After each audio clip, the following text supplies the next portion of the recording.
Welcome back, everybody, to Sisters-in-Law of Attraction. I'm Sam. And I'm Christine. And we're so happy you're back with us. Last time we were talking about my favorite word called pivot.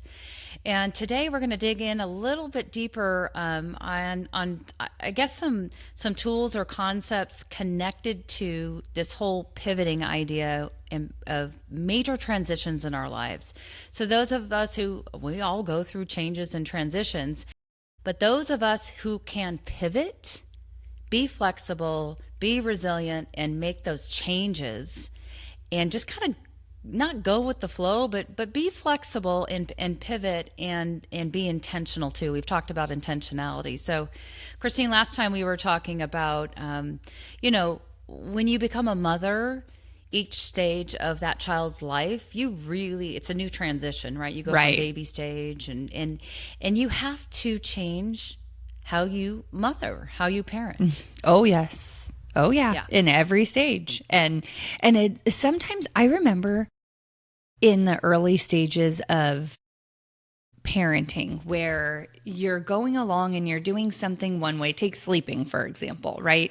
I co-slept with mine for the first little bit. And then it was like, okay, wait a minute. They're X months old. They don't really need this anymore. And like that realization of, oh, wait, okay, we're now in a different phase. I need to adjust. Right. And so it starts Yeah. so early, you know? Yes. Yeah.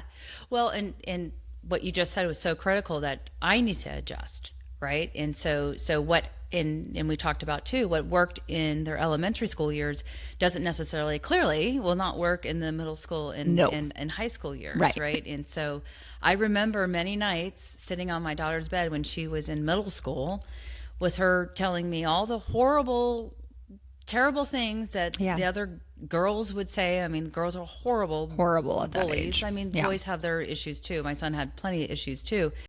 But I remember just sitting on her bed, and instead of trying to be the fixer, like, okay, we're going to do this and da da da, and you're going to say this and da da da, I had to learn to listen because she needed to kind of navigate this on her own. She needed that self-efficacy that, okay, mom can't, she's not going to come in and fix this, and I don't want mom to come in and fix this. I just need her to, just to listen. Listen. And that was hard. That was a big transition for me. I will say though that my youngest is very much a verbal processor, and every day after school it is, and I would not have it any other way. There are times when she's like, I'm sorry, I know I've been talking so much, and I always tell her I would way rather you talk to me so much than never tell me anything. I will listen to you till the sun goes down. Like, whatever you need to process, it's very clear that's what's happening. And so it's the rundown of the day and of things that have happened. And Right. and if there's something that's happened and my first instinct is to, okay, well, what did you tell her? And what are you going to do tomorrow when or whatever it is. And it's Exactly. like, she's like, no, it's fine. I just need to talk about it. Yeah. Like, you don't need to fix it. Like, Right. okay, Yeah. got it. Okay. I'll be quiet, and I'm going to let you talk, but I love that you recognize that she's a verbal processor, right? She just needs to verbalize. And it's not an invitation for you to interject and go, "Oh my God, you should say this to her," or like, "Oh, I can't," right? I mean, it's none of that. It's just, again, learning how to be a new mom in that instance. And kind of an observer and okay, I'm just going to listen and let you tell me what you need from me. Do you need me to give you advice? Do you need me to just listen?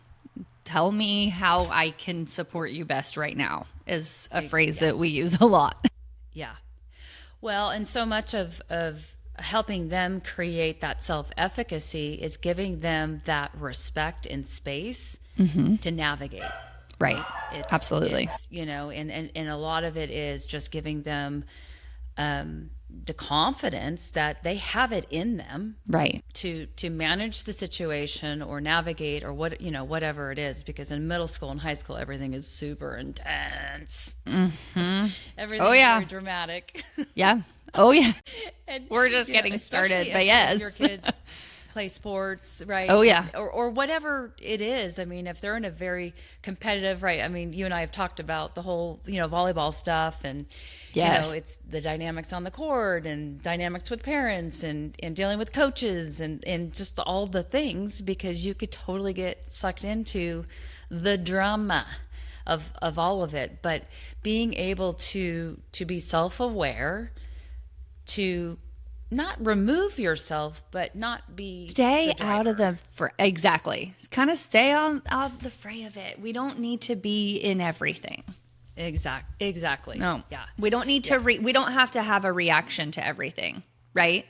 Like Yes. there are times Yeah. when the wise ones keep their mouths shut or Exactly. don't react. Right. But Or to stand in judgment, right? Right. Judging That's others' the- actions or what they say, like, oh my God, can you believe she said that? And I can't believe she did this. And blah, blah, blah, blah, blah. Right. And like I would tell my daughter all the time, don't feed the monster. right. Do not The feed that more monster. the more you talk about it, I told Yep. my youngest last year, if you want something to not be spoken about, stop talking about it, stop feeding into it. Right. And that goes Yeah. for anybody, anywhere, anytime. If you Right, just don't- if you want the story to die, stop talking about the story. Yeah, right? exactly. I mean, right? Yeah. Yeah. So obviously, being a parent, being a mother, the most important job we've ever done. And it's not for the weak. And so as you are, and again, you're like, Sam, can you please stop talking about how I'm getting ready to launch my birdies? I mean, they're not. it's quite really ready, good okay? They're not preparing, there yet. No, however, I will say that I am one thing, I know my strengths and weaknesses, and one thing I'm very good at is looking ahead at people who have done the things before me, my sisters, you included, other just friends that are a little bit older that have gone through things, and it's like, okay, you know what? It's gonna be okay. Yeah. It's gonna be okay, and Yeah. saying like, okay, these are the things that I want to do. These are the things that I don't want to do because I saw how XYZ turned out, right? Right. And so Right. I've always been pretty good about kind of really listening to those who I look up to and listening and believing their stories and their, okay, this is, how we experienced it. This is what we did. Right.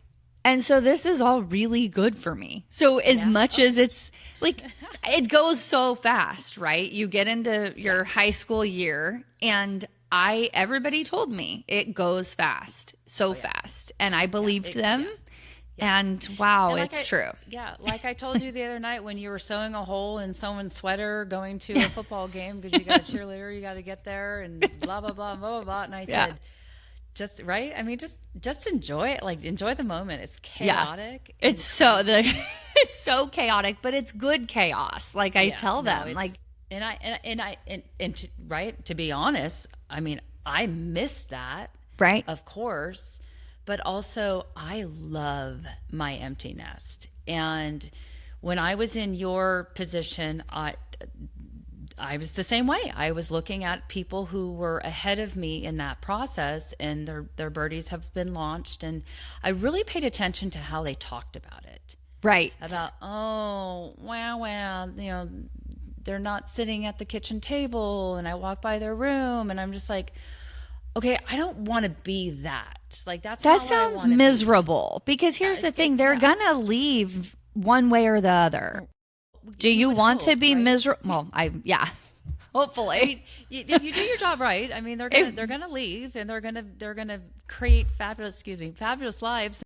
And right. That's exactly what you want. But and you're gonna be so sad about it. Come on. Like, okay, and sorry, right? I don't want to be choice. judgy. Again, it's a choice, right? Yeah. The mantra, the narrative that you have in your head, it's like no.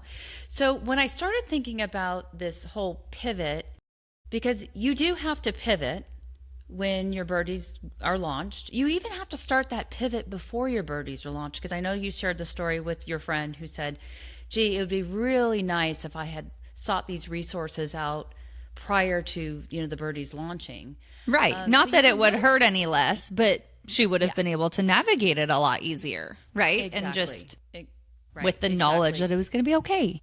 Yeah, exactly. And so anyhow, so I was on my meditation walk, a couple weeks ago, and I started really thinking about this word pivot in your pre-launch, post-launch of your birdies, right? That, and I hate to use empty nester. It's not a bad word, but I'm We just need like, to coin a new term. Like, yeah.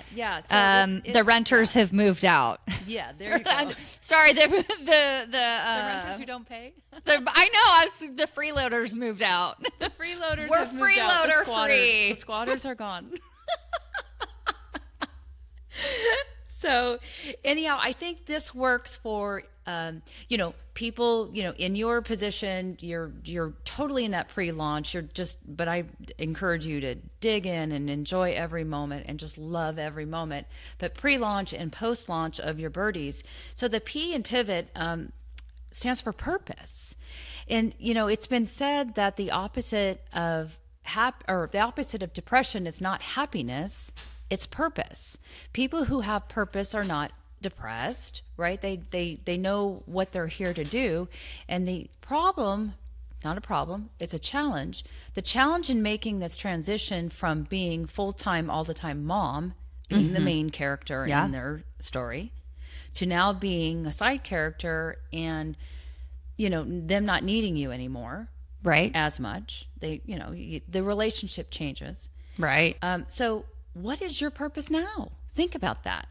It's not, you're always going to be a mom, but your role has changed. And so the purpose of your life. So really think about, what do you want to be when you grow up?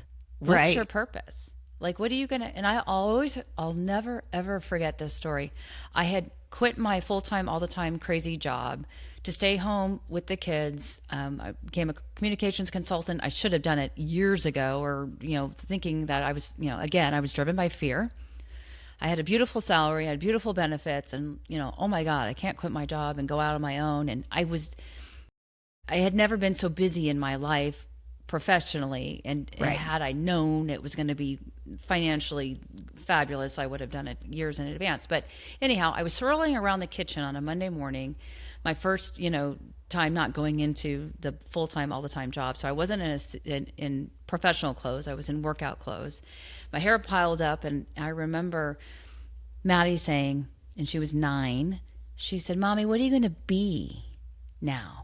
And I remember stopping in my tracks going like, oh my God, I'm like panicking right now. Oh, I don't know what I'm going to be. I actually don't know. I haven't thought about that. I can tell you what I need to do. Right. I know I got a list of to-dos to do. Yeah. But what am I going to be? Because in her mind, right, I'm not this professional anymore. And years later, I remember her telling me that she missed, like when she got into high school, she goes, "Mom, I kind of miss like seeing you like in your heels in the kitchen in the morning." Like in her mind, right, I didn't have that sort of important job because I wasn't leaving the house. She had no clue. I mean, my kids to this day still didn't understand communications consultant. Like, what the hell do you do, Mom? I said, well, I tell people what to say, how to say it, and when to say it, right? And that's just what I do. It's the same thing we've been doing with you, but I get paid for it. Exactly. Yeah. So anyhow, so the P in pivot is purpose. And so the I is innovate. This is the moment in your life where you can create, you can innovate your life. What do you want your life to look like? Now that you've dedicated all those years in developing these incredible young people that are going to go out and do incredible things, this is your time. What are you going to create? It's about that innovation. Looks like we created a podcast. Yeah. Right? Yeah, and I it's so fun to be in this creative space with you, Christine. It's like, it's just right again. I love it. Talk about high vibes. I mean, I could just do this all day long, but we do have other crap to do. Life gets in the way, or work gets in the way of life. Chores get in the way of life. Right? Yeah. Which is, we totally one day have to talk about if you give a mom a moment. That is brilliant. Okay, we do. We're gonna come back to that. Okay, so the V in pivot is value. Value yourself, love yourself, right? This is your time, like I said, and you put those little people number one for so many years, and now it's your turn to really value yourself. And I think, Christine, you're obviously in pre-launch mode, but you're already doing that. You value yourself by, your nightly ritual. Right. Well, I want my kids to see mom taking care of herself, because when they get older and move out and have their own lives, I want them taking care of themselves. Right. And if they don't see that being mirrored for them, they're not going to know what that looks like or how to do it. And it's to the point now where my kids at different points in time will tell me, like, hey, I think you maybe just need to go take a bath. Or like, hey, maybe you should go for a walk, or whatever it is. It was a hormonal time the other day, and I got out of the car and I just, yeah, right. And I'm like overwhelmed. It was the busiest week, and I just started tearing up. I'm like, I don't even know why I'm crying right now. And my youngest just comes up and she gives me a big hug. She's like, it's okay. Take a deep breath. Like, it's going to be okay. Sometimes stuff so seeing them kind of regurgitate the things that I've told them, and the all of the lessons, and hearing them play it back to me, it's like, oh, you've been listening this whole time, and you like really know, and you get it. Yeah. Right? Like, yeah. Well, and also too, in this, valued yourself enough to pursue happiness and freedom from fear. And, you've really opened yourself up. So there's value in that. You see value in putting the time that is required to make sure that you're living in the lane of joy and gratitude, and living the life that, not only that you want for yourself, but clearly you want for your children. Right. And so, and again, just giving your kids, it's the biggest gift you can give, is your own happiness. Right. And so, and then, okay. So the O in pivot is opportunity. Seek opportunities for new passions. This is the time of your life where, again, you can seek out other opportunities. The world is your oyster. You don't have the ball and chain at home anymore. Right. So this is your moment. This is your chance to go and seek opportunity, and explore possibilities. I mean, if there's that one thing that you have always wanted to do, like maybe, I don't know, learn piano or whatever it is, right? Go do it. Go seek those opportunities out, and invest in yourself, and seek the opportunity, because you don't know what you're going to find. You don't know what you don't know. Oh, and I love it. You don't even know where opportunities sometimes exist. You just obviously need to be in a state of acceptance. And you need to be ready to get out of your comfort zone. Exactly. You're not going to go find new opportunities if you don't go anywhere different. Right. Well, one of my new opportunities, or, I tend to live in extremes. I wanted to learn pickleball, but in my mind, I was going to become a pickleball champion. Here's a guy, I'm just going to go be a pickleball champion. But people are like, why don't you just play pickleball? It actually, I had to actually play it to actually become a champion. Right. Right. So anyhow, I've had all kinds of fun with that, but right, get out of the comfort zone, do new things, and challenge yourself. So seek opportunity. Yeah. And then the T in pivot is test. Test your limits. Test yourself. Stretch yourself. Just really, when I say test, I mean challenge yourself. Mm-hmm.